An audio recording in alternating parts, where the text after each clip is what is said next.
quero falar para vocês o seguinte: na semana que vem, na quarta-feira provavelmente, eu vou fazer um evento, tá? Um webinário na realidade, direcionado principalmente para nutricionista, tá?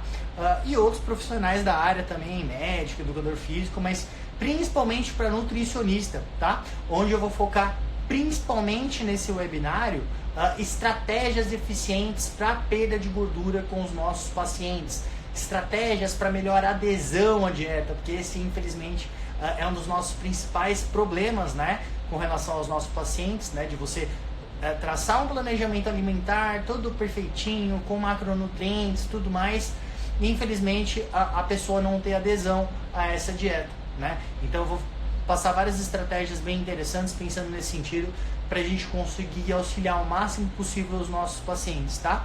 Então, na verdade não vai ser aqui pelo Instagram esse webinário, tá? Eu vou fazer por outro local. Então quem tiver interesse em participar desse webinário que eu vou fazer, pode fazer de duas formas.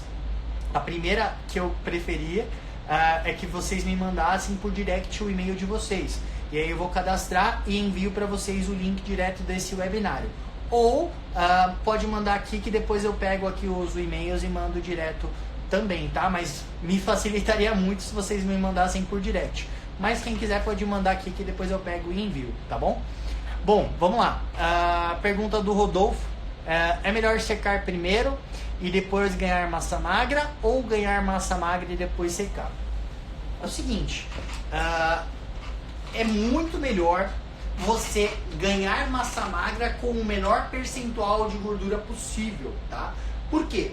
Basicamente, se você está com um percentual de gordura relativamente alto, digo mais que 17, 18%, principalmente pensando em homem, o que vai acontecer? Quanto maior for o seu percentual de gordura, mais resistência à insulina você tem. Se você tem resistência à insulina, você basicamente com uma dieta com superávit calórico, você acaba direcionando mais os macronutrientes para a lipogênese ao invés de aumento de massa magra.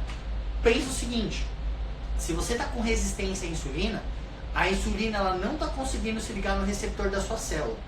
E existem dois problemas aí. O primeiro é que a própria insulina ela vai estimular via de AKT mTOR.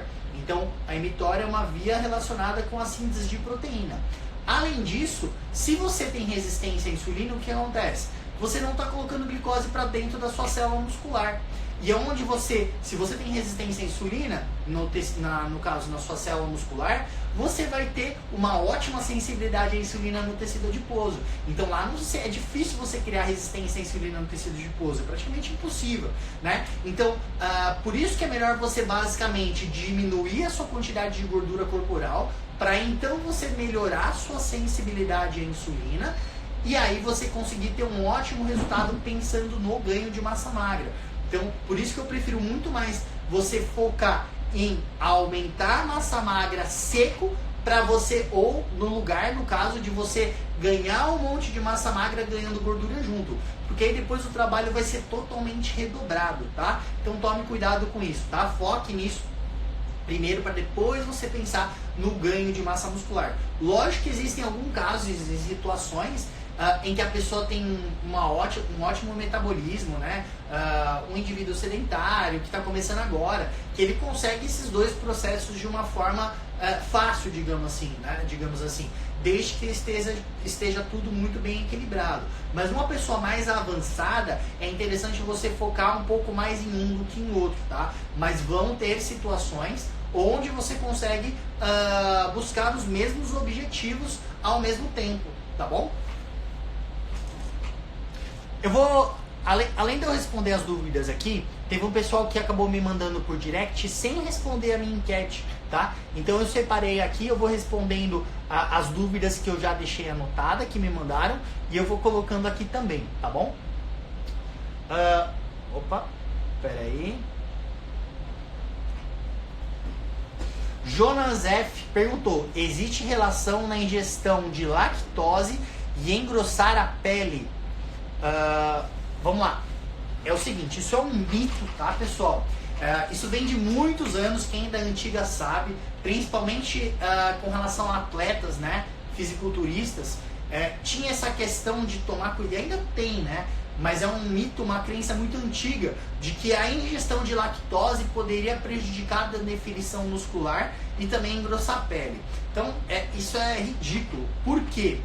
Pensa o seguinte, a lactose, ela é um disacarídeo, tá bom? Então, o que acontece? Quando ela está lá no seu intestino, ela precisa ser digerida, no caso, em galactose e glicose. Você não absorve lactose, começa daí, tá? Se você não absorve a lactose, você vai quebrar, você vai absorver a galactose e a glicose. A partir do momento que a galactose ela vai absorvida e ela passa pelo seu intestino, seu fígado, você converte ela em glicose. Então não vai ter galactose na sua corrente sanguínea, começa daí. Então se a gente entende isso, que você só vai ter glicose depois na sua corrente sanguínea, a glicose não tem sentido ela engrossar a sua pele, não existe isso.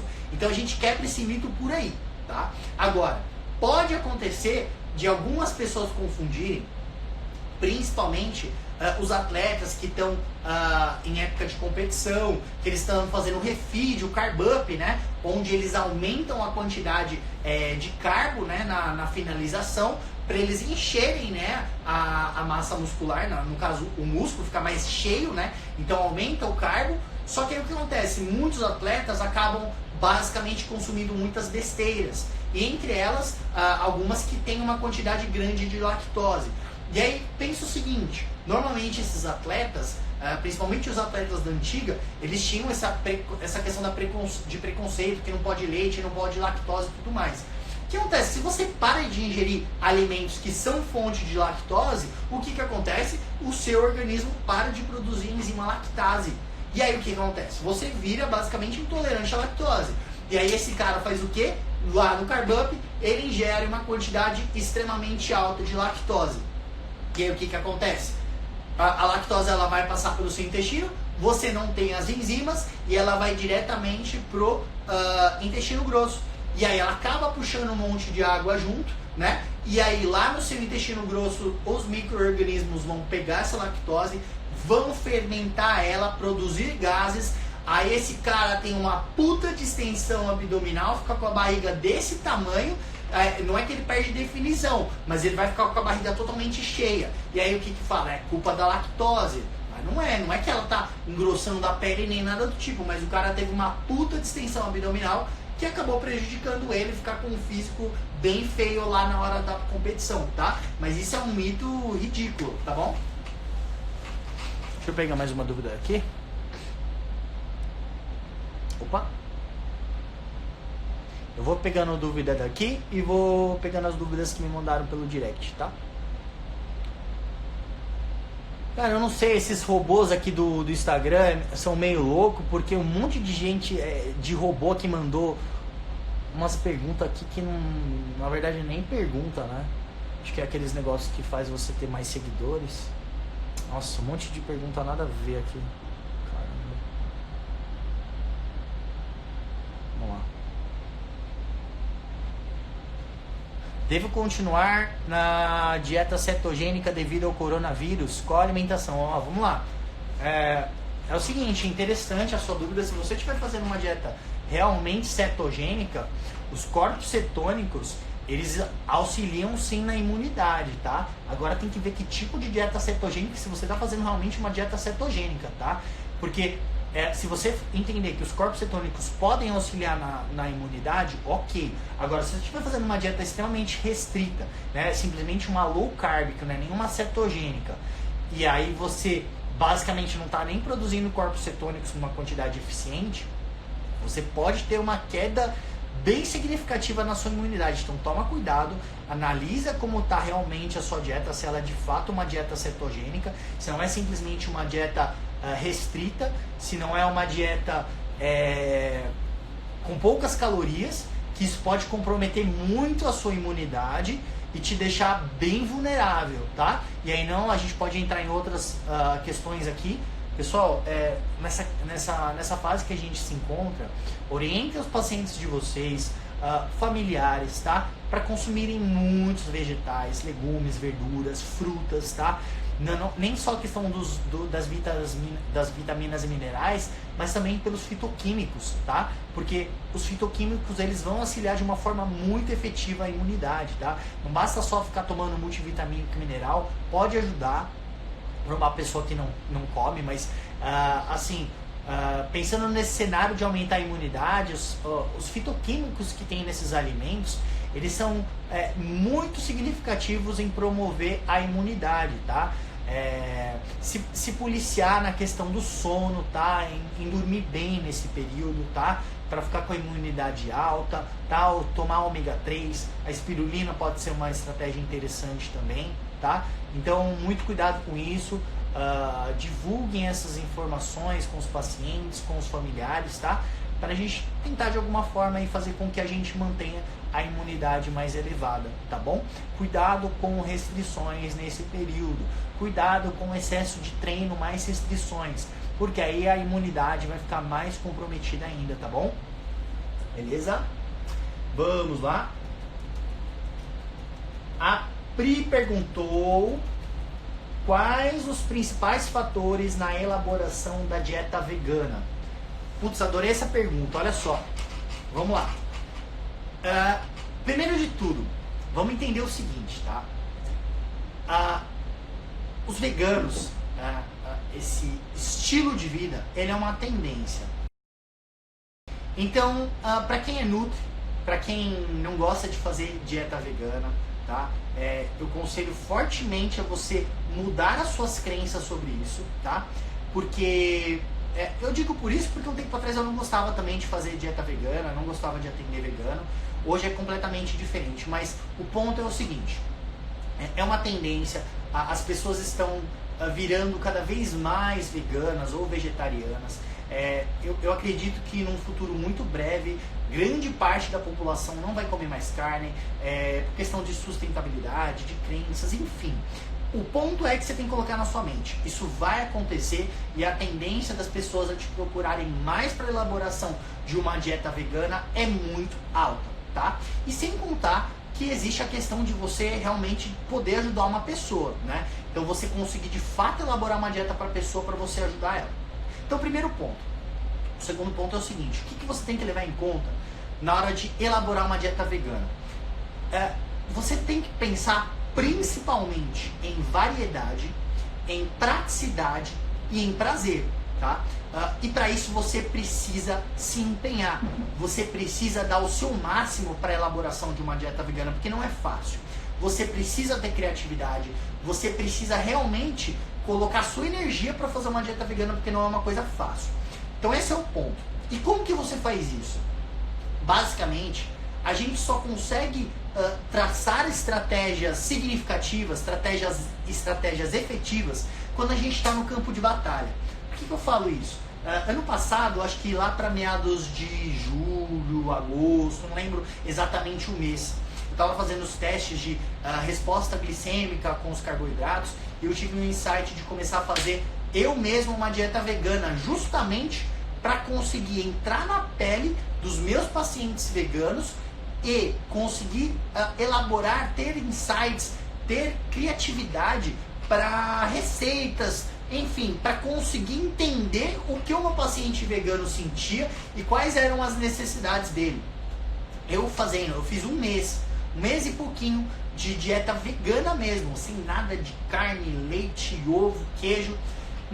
Essa foi uma das melhores experiências que eu tive, que nenhum curso pôde me dar, porque eu consegui entrar na pele dos casos dos veganos, me abriu assim a consciência, a mentalidade de tantas ideias, mas tantas ideias, eu consegui criar tantas receitas, tantas coisas práticas, consegui entender as reais necessidades dele.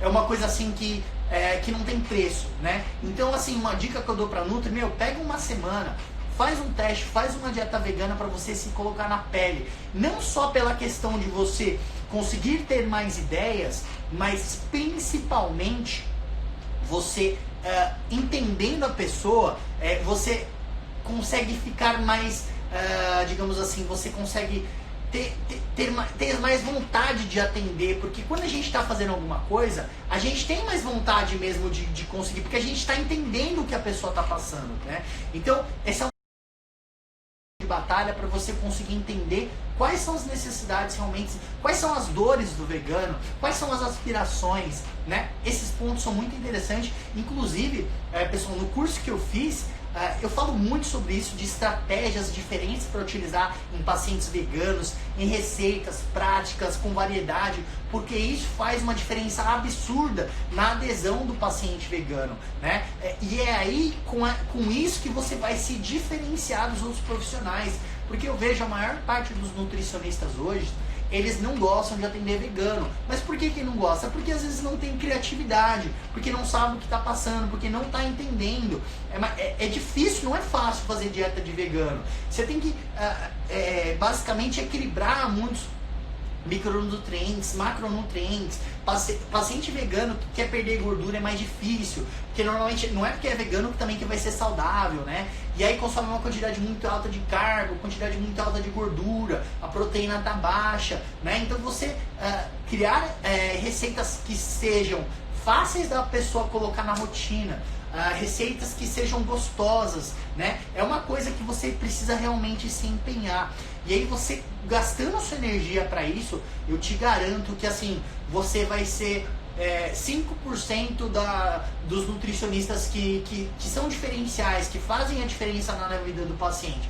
Então se empenhe para isso, porque é com isso que o cara vegano, o seu paciente vegano, vai acabar te indicando para um amigo, e aí vai te indicar para outra pessoa, e aí sua agenda lota. Então assim, esse é um dos métodos assim, e não só com vegano, obviamente, mas com qualquer outro tipo de paciente. Você colocando a sua energia de fato, você vai ver que muitas pessoas acabam te indicando, e nada mais, e nada melhor no caso do que o boca a boca. Que quando você faz um trabalho diferenciado, quando você coloca a sua energia, você pode ter certeza que você vai ser muito bem recomendado.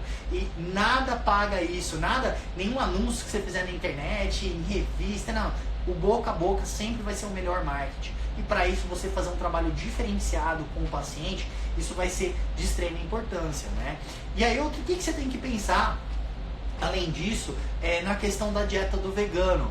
Você não pode deixar faltar uma coisa que eu gosto muito de utilizar com os meus pacientes veganos, é creatina. Pensando não só na questão de performance, né, no treino, na disposição durante o dia, mas na questão cognitiva também, na melhora da sensibilidade à insulina. Enfim, existem vários benefícios, né, que principalmente o vegano vai ter por suplementar a creatina, tá?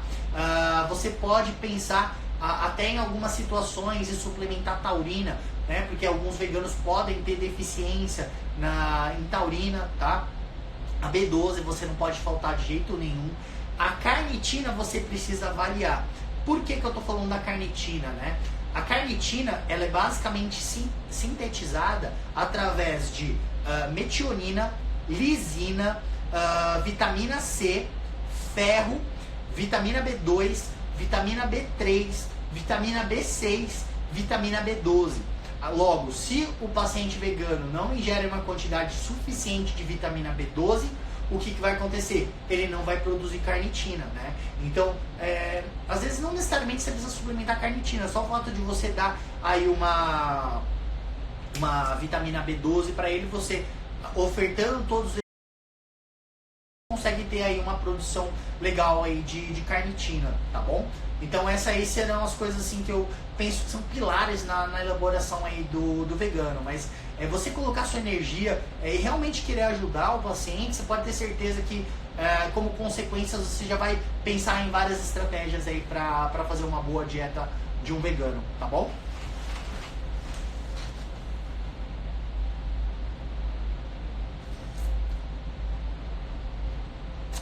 Áudio tá legal aí? Tá todo mundo ouvindo?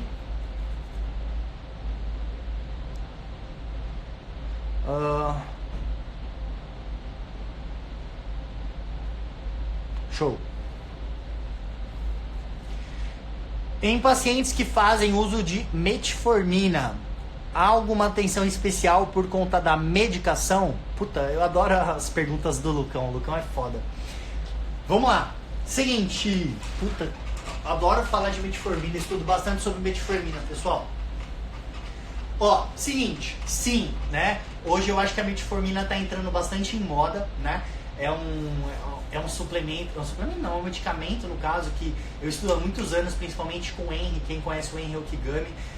Nossa, ele fala já há muitos anos sobre isso, eu estudei muito já com ele sobre metformina.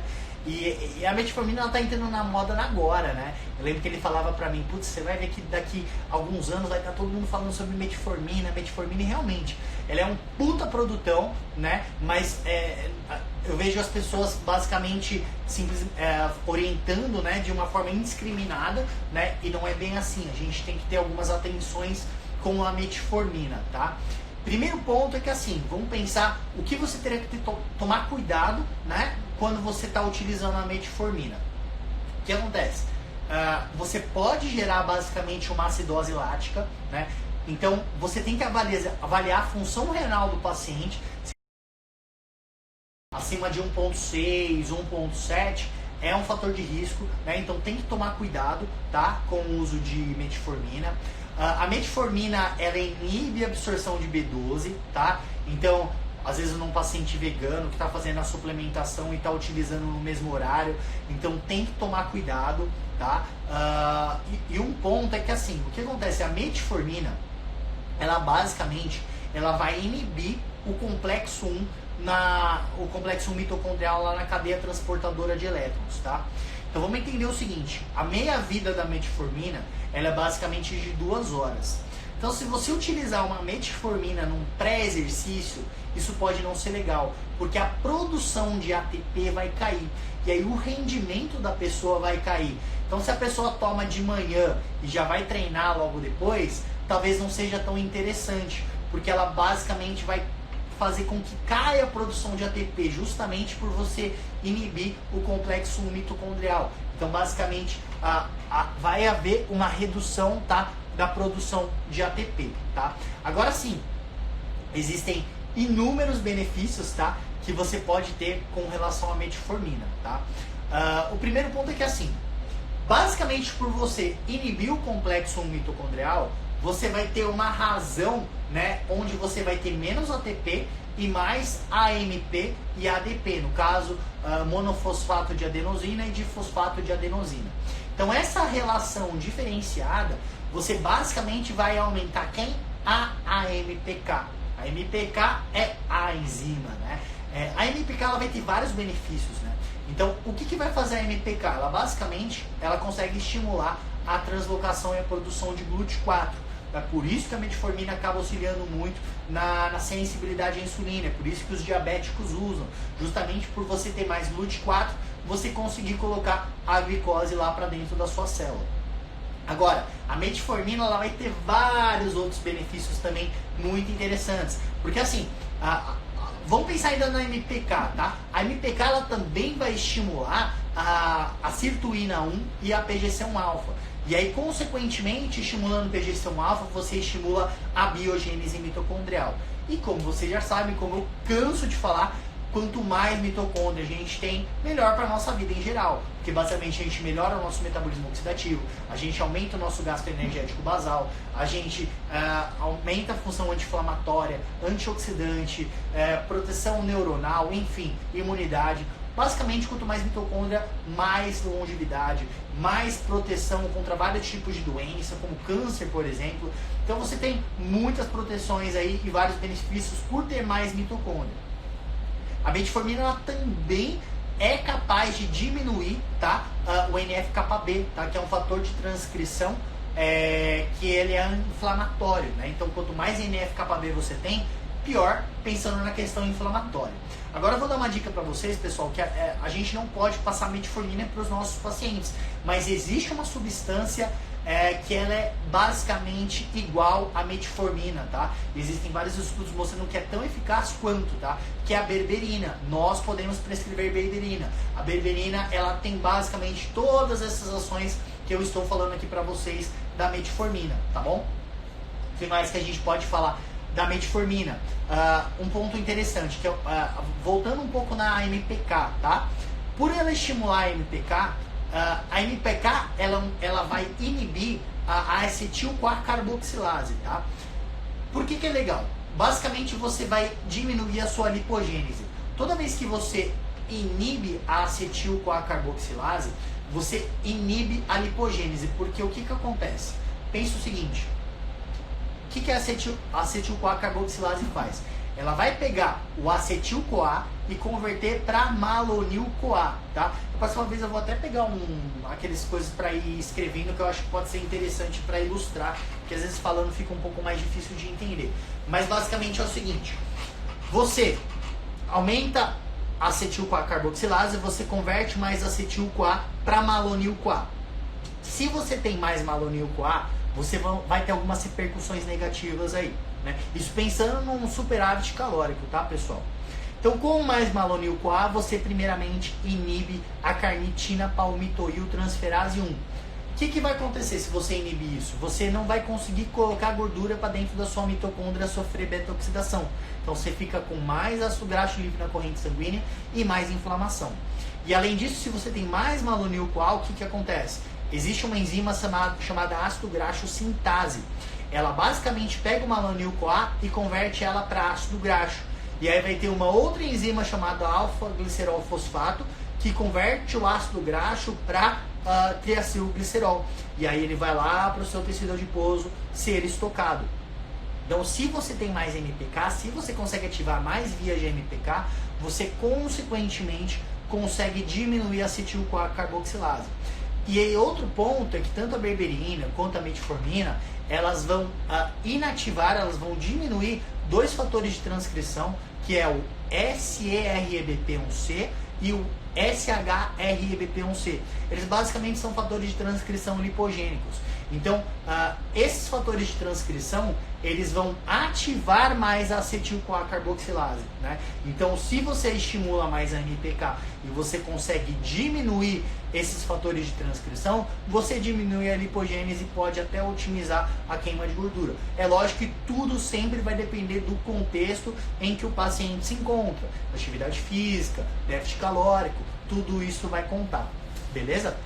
E tem outro ponto. A metformina, ela tem também um efeito prebiótico, tá? Existem alguns estudos mostrando que ela é capaz de aumentar uma cepa chamada Akkermansia, tá? Essa Akkermansia, ela tem um efeito legal de basicamente melhorar a sensibilidade à insulina, né?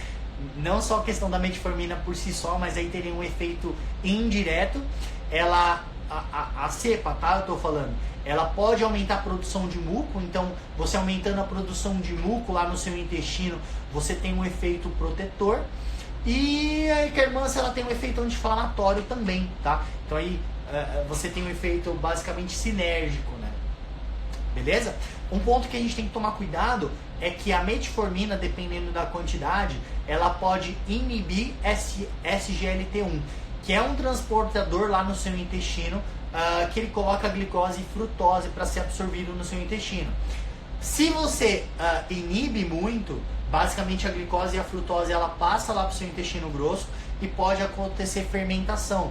Então, alguns pacientes que acabam utilizando a metformina, eles podem sentir um desconforto, né, de cólica, de extensão abdominal. Então tem que tomar um pouco de cuidado com isso, tá? O que já não acontece com a berberina. Então aí seria um ponto positivo aí da berberina, tá bom? Beleza? Vamos lá? Vamos falar de mais dúvidas.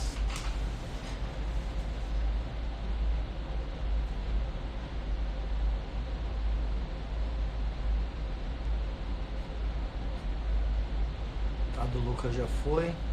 O pessoal fica me mandando tanta besteira aqui, esses robôs dos infernos, que eu não tô conseguindo ver as outras perguntas. Ó, só pra vocês terem noção, olha isso.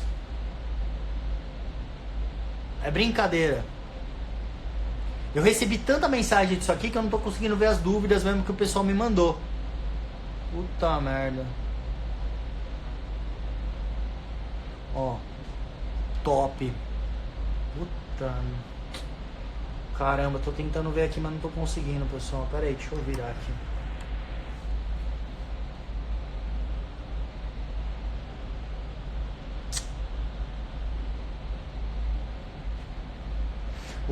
O que acha do Fematrop? Fematrop. Pera aí que eu não sei o que é isso. Deixa eu achar aqui. Fematrop. Fematrop com certeza não é substância ativa, né? Deve ser algum suplemento ou medicamento, e a substância ativa. Ó, já até achei aqui. Fematrop é um suplemento. O principal composto ativo dele é a laxogenina. A laxogenina, eu acredito que você deva ter até perguntando ela pensando no ganho de massa magra, né? Porque eu já vi algumas promessas da laxogenina que ela se assemelha muito à oxandrolona para ganho de massa magra. Pelo amor de Deus, isso é bullshit, tá? Então, já até um tempo atrás eu dei uma boa pesquisada no PubMed, não tem nenhuma evidência científica, eu não vi nenhum estudo em humano de fato para comparar a síntese de proteína com a laxogenina, tá? Então, cuidado com essas falsas promessas de ganhos milagrosos, tá bom? Mas realmente não conheço, não recomendo, tá? Pensando assim de evidência, tá? Pô, pessoal, não tô conseguindo ver as outras dúvidas. Tanto besteira que o pessoal ficou me mandando aqui nas perguntas, viu?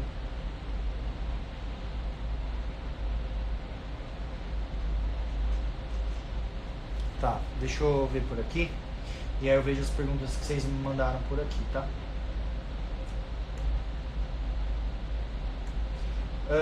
Vamos lá. Camila Dias Nutri.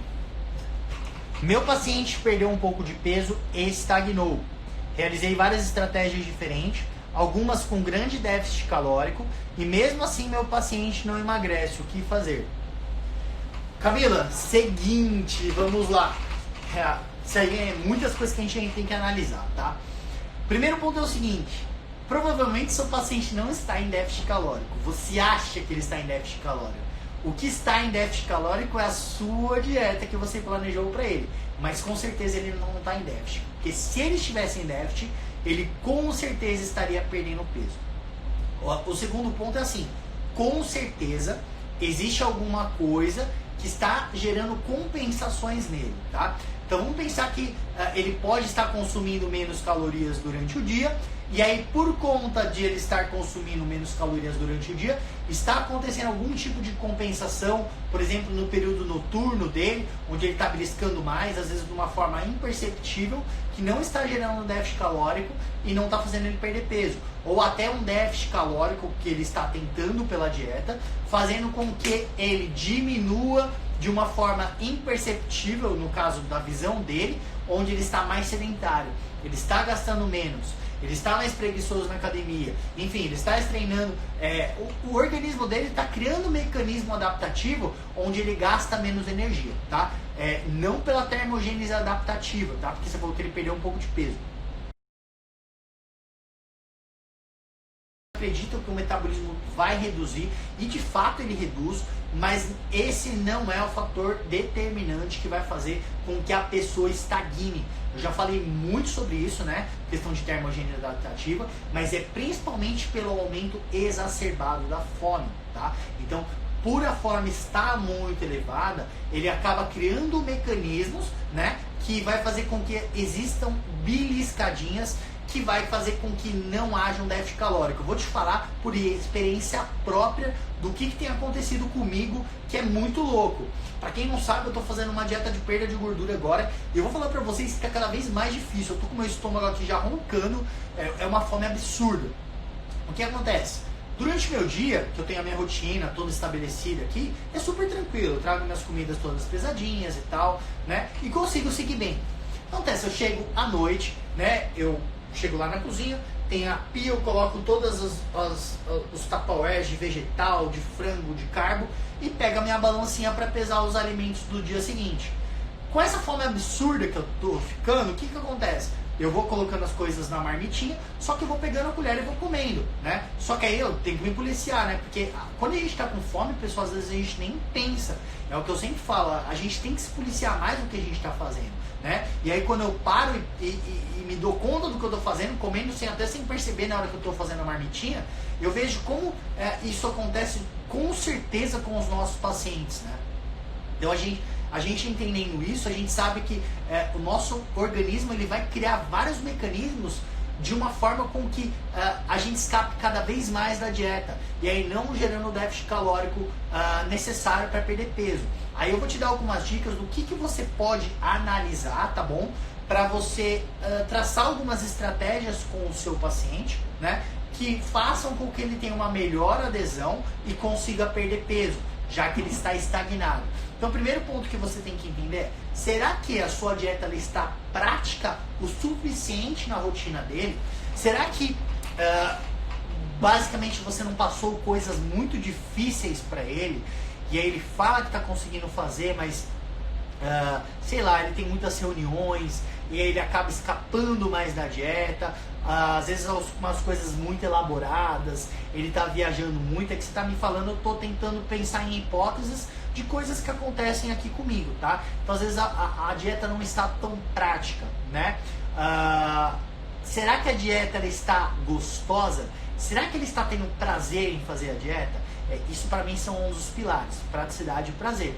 Então às vezes a falta de prazer pode fazer com que ele tenha mais escapadas também. Você tem que pensar que quando a pessoa está perdendo peso, além da fome aumentada, ela basicamente tem os sistemas de recompensa dela mais sensibilizados. Então, sistema dopaminérgico, sistema de canabinoides, GABAérgicos, serotoninérgicos, eles vão estar mais sensibilizados. Então, o que isso significa? Basicamente, que o seu paciente ele vai ter muito mais prazer em comer, né?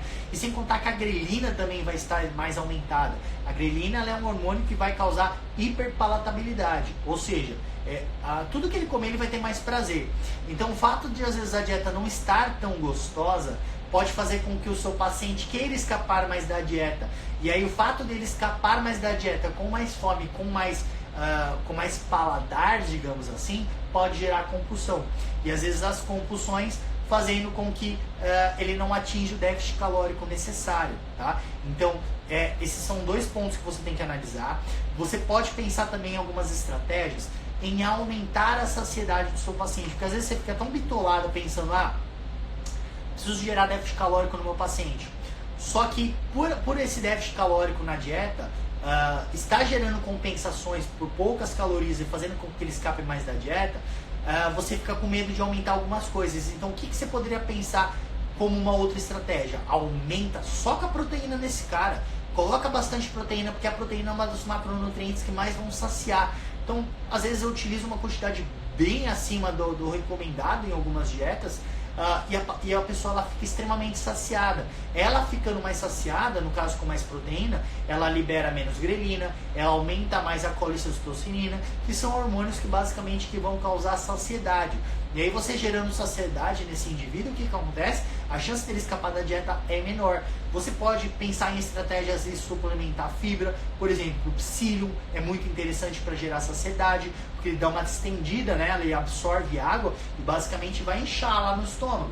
Então isso pode causar plenitude gástrica, gerando sinais para o seu cérebro, basicamente dizendo que está saciado. E em conjunto a isso, você pode aumentar a hidratação desse indivíduo, falar com que ele tome bastante água, principalmente junto com o psyllium, que aí vai causar mais a plenitude gástrica, gerando mais saciedade nesse paciente, né? O que mais você poderia pensar? Fazer, principalmente nesses casos, tá? Pacientes com sobrepeso, obesidade, ou pessoas que não estão conseguindo perder peso mesmo, você tem que fazer um pós-consulta diferenciado com esses pacientes. Não é só na hora da consulta, é você mandar uma mensagem para ele depois de uma semana. Pessoal, a gente tem que ser diferenciado, a gente tem que fazer coisas que as outras pessoas não fazem, porque é isso que vai fazer a diferença no resultado do seu paciente. É isso que você vai fazer com que você mude a vida de uma pessoa, que você transforme a vida de uma pessoa, que você gere saúde. Então assim, se organiza, dá trabalho, mas anota lá no seu calendário, depois de uma semana, mandar mensagem para fulano, para o seu paciente, para saber como que ele tá, se ele tá conseguindo fazer a dieta, se ele tá ficando saciado, se ele tá precisando de ajuda. principalmente para esse paciente que não está conseguindo. Não vai fazer a dieta para ele, esquecer ele, mandar uma mensagem uma semana antes da consulta, se está tudo certo, sabe? Não tem sentido. Você precisa ter uma conexão com o seu paciente. Dá trabalho, mas é isso que vai te fazer ser um profissional foda, entendeu? Essas pessoas, elas precisam do suporte. É lógico, você não precisa fazer isso com todo mundo, mas essas pessoas que você vê que necessita da necessidade, manda mensagem semanalmente, anota num alarme, anota num calendário, o que for que te faça lembrar. Porque aí eu tenho vários feedbacks de pacientes que estão com sobrepeso, que não conseguem perder peso, que o fato de eu mandar mensagem para ele gera uma motivação no paciente. Ele vê que você está preocupado com ele e isso gera não uma cobrança, mas uma motivação para ele. E aí ele consegue seguir a dieta de uma forma mais fácil, né? E ele se policiando, né, com esse pós-consulta, ele consegue te dar feedbacks mais precisos, porque se ele só te vê depois de 1 mês, 2 meses, às vezes ele nem lembra o que aconteceu, nem lembra qual foi a escapada dele, que basicamente é esse pulinho aí que ele esqueceu que está atrapalhando ele no resultado. Então, esse contato com esse tipo de paciente é muito, muito, muito importante, tá? Você elaborar estratégias motivacionais. Hoje eu vejo o pessoal falando, você pode chamar do que você quiser, estratégia motivacional, autoajuda, coaching, o que você quiser, mas isso é uma coisa fundamental. Infelizmente a questão do coaching, né, ele foi meio que banalizado, enfim, eu não quero entrar nos méritos profissionais coaching, mas eu quero dizer a palavra coaching em você ser basicamente o motivador do seu paciente. Você precisa saber motivar. Você não pode simplesmente só fazer a dieta para o seu paciente, ser um robô, vai fazer isso, fez a dieta perfeita. Às vezes a dieta está perfeita, mas existem pacientes que são motivados à motivação.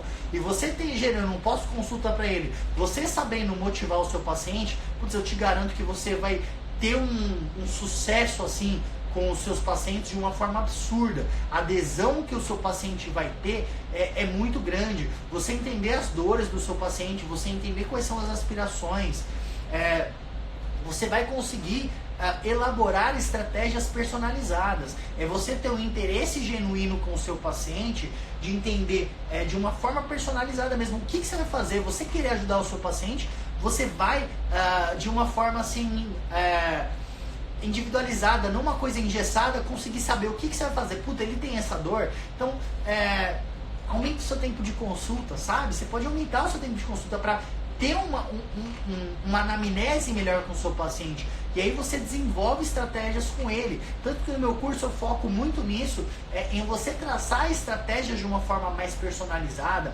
com receitas práticas, com toda essa questão para o paciente ele ter uma adesão mais certa na dieta. E aí a chance desse cara ter um resultado no longo prazo é absurda, né? Você pode pensar também em fazer com que esse paciente faça um recordatório, sabe?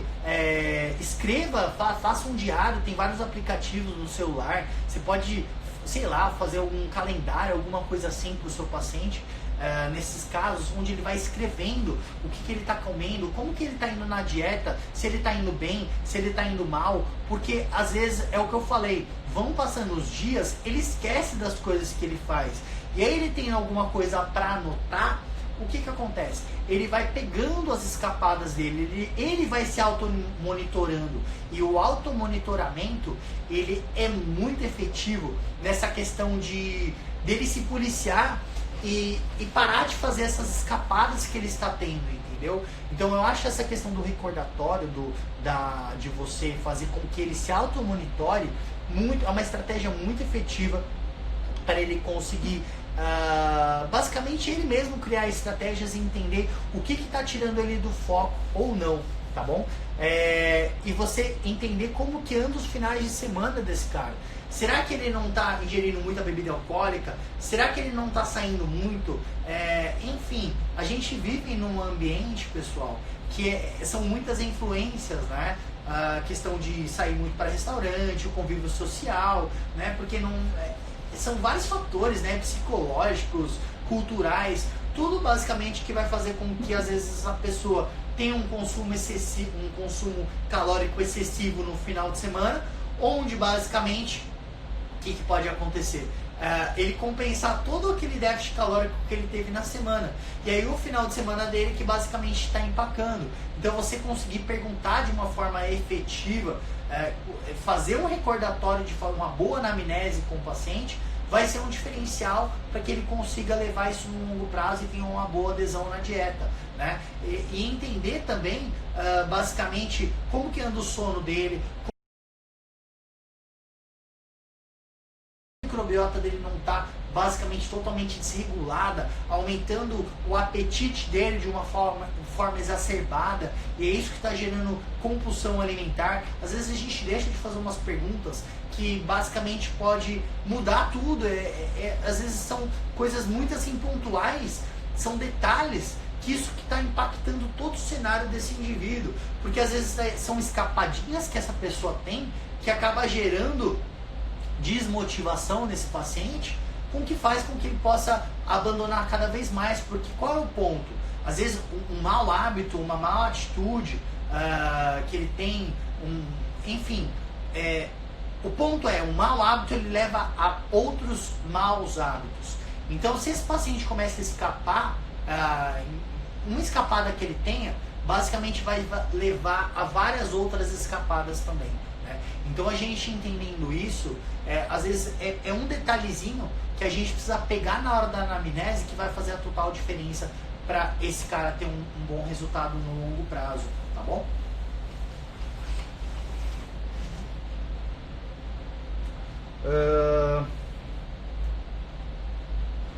Deixa eu ver por aqui.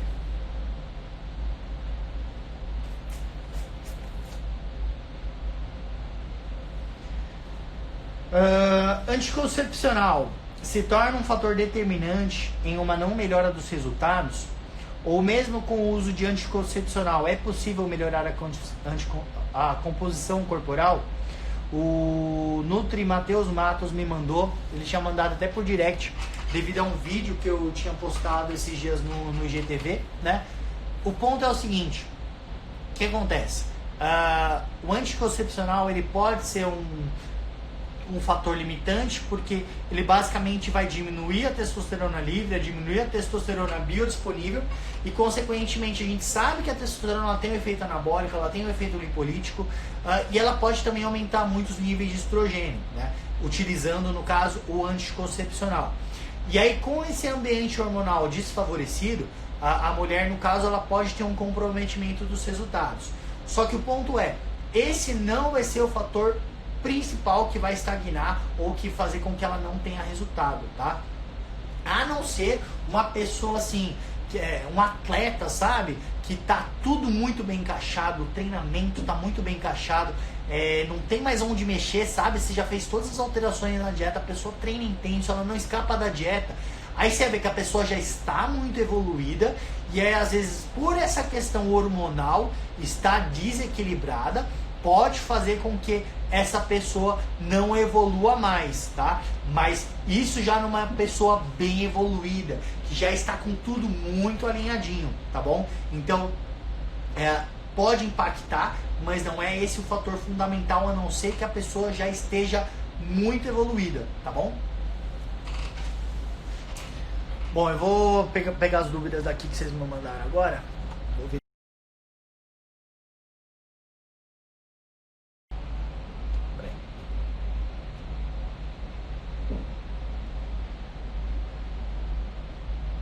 Agora eu tô conseguindo ver todo mundo. Laura, Matheus. Acabei de responder a dúvida do Matheus. Adônias. Olha o tom aí. Sim, sem dúvida. Profissionalismo tem que ser o tempo todo. Putz, Manu, você me mandou uma mensagem, né? Qual que era a sua dúvida? Você tinha me mandado uma dúvida, Manu, que eu falei que eu ia responder aqui na hora da live.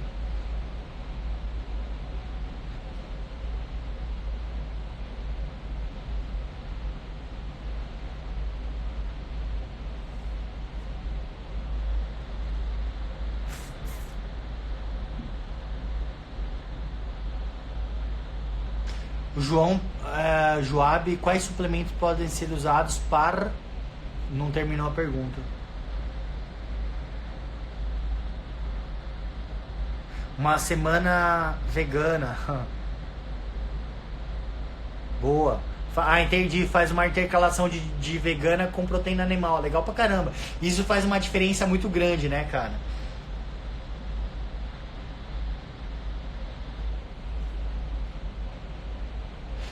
O Matheus perguntou, então é bom não carbar com algo que tem lactose? No caso, o Matheus é fisiculturismo, fisiculturista, ele tá perguntando. Depende, cara.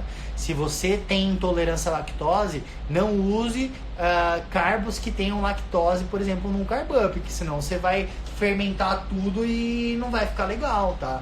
Então, agora, caso você não tenha nenhum tipo de intolerância à lactose, não tem problema nenhum, tá bom?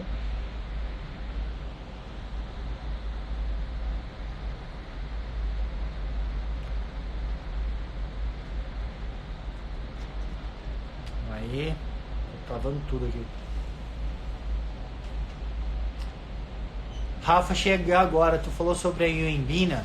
Pô, eu não vi, você me perguntou sobre a ioimbina, eu acabei não vendo todas as dúvidas que o pessoal me mandou, até porque travou tudo aqui.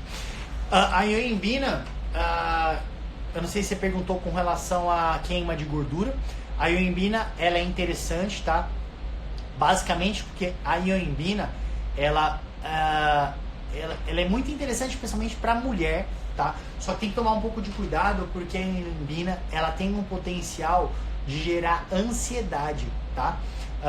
Existem pessoas que ficam muito ansiosas com a ioimbina e também na questão de refluxo, tá? Agora, a ioimbina utilizada numa questão de 5 miligramas, fracionada durante o dia pode ser interessante, e ela é mais interessante ainda quando é usada em jejum, tá?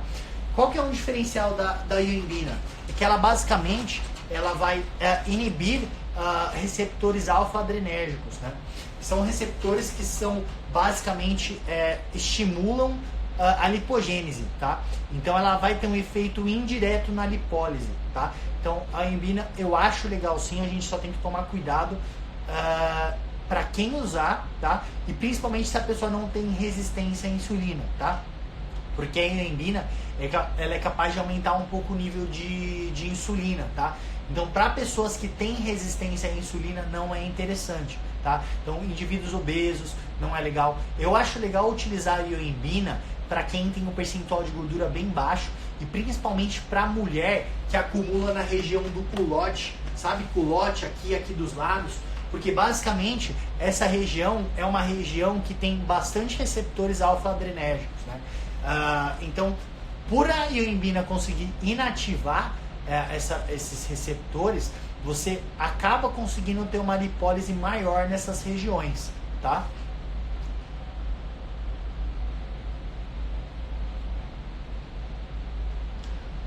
Diego, pacientes que usam propionato de testosterona, o que tenho que levar em consideração para... o ponto depende da quantidade, tá?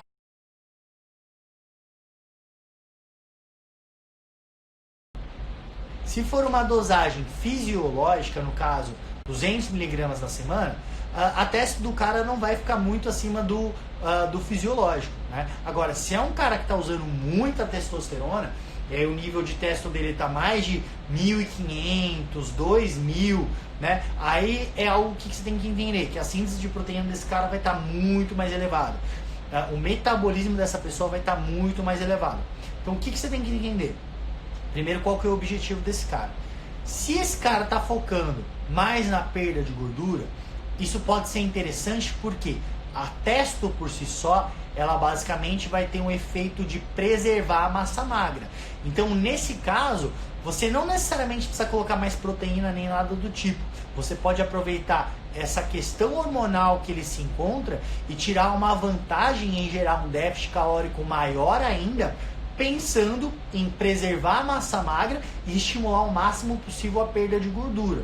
Agora você poderia pensar em um outro cenário onde o cara está querendo ganhar mais massa magra.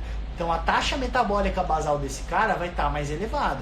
Então o que você poderia fazer? Aí você tem que colocar mais nutrientes, porque se ele está precisando, se ele está com a taxa metabólica basal maior e ele está precisando comer, você tem que aumentar o aporte calórico desse indivíduo. Então não necessariamente colocar mais proteína, tá? Mas você poderia colocar mais carbo nesse indivíduo, né? Até porque o carbo por si só já tem um efeito poupador de proteína. É lógico que tudo vai depender da dosagem.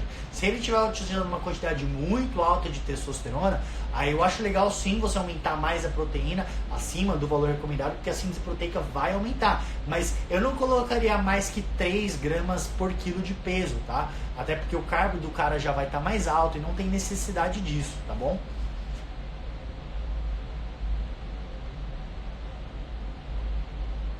Ah, verdade, a Manu perguntou com relação à glutamina. Existe, a respeito da glutamina, existe melhor horário para consumo e qual a quantidade? Ó, eu vou ser bem sério, o que eu gosto da glutamina? O pessoal endemoniza muito a glutamina, né? Pensando em questão de imunidade, a gente não vê assim tantos estudos conclusivos com relação à imunidade da glutamina, tá? Agora, o que eu... Nossa, falta 2 minutos para terminar a live. O que eu acho legal da glutamina? Vou responder essa última pergunta que vai acabar, tá? A glutamina, ela é muito legal pensando na questão de desbiose intestinal. Um cara que tem uma desbiose intestinal, tem uma alimentação toda inadequada, obesidade, por exemplo, o que acontece? A desbiose, ela pode causar um aumento da permeabilidade intestinal. Então, basicamente, passam moléculas lipopolissacarídeos, substâncias que não deveriam passar, gerando inflamação. E a glutamina, por ela conseguir nutrir os enterócitos, ela basicamente vai causar aquela tight junction, né? Ou seja, os enterócitos, eles vão ficar mais unidos.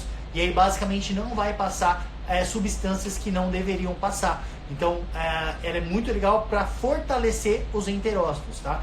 Então, esse é um dos principais motivos que eu gosto da glutamina, né? Pensando nesses pacientes que têm algum tipo de desbiose intestinal.